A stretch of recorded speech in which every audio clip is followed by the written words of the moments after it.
har doim vaqt topamiz. Oilasi nochorroq singlimizga har xil bahonalar bilan yordam bermaslikka harakat qilamiz, lekin xalqni ko'ziga qozon-qozon oshlar qilib ziyofat beramiz. Ota-onamizni haftada bir bora ko'rib kelishga fursat yo'q, lekin ammo ulfatlar bilan o'tirishga har doim vaqt topamiz.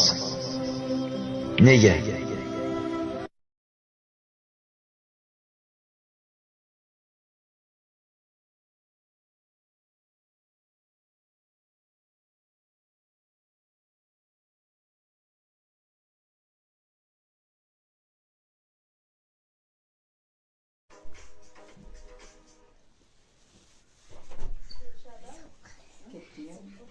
Время.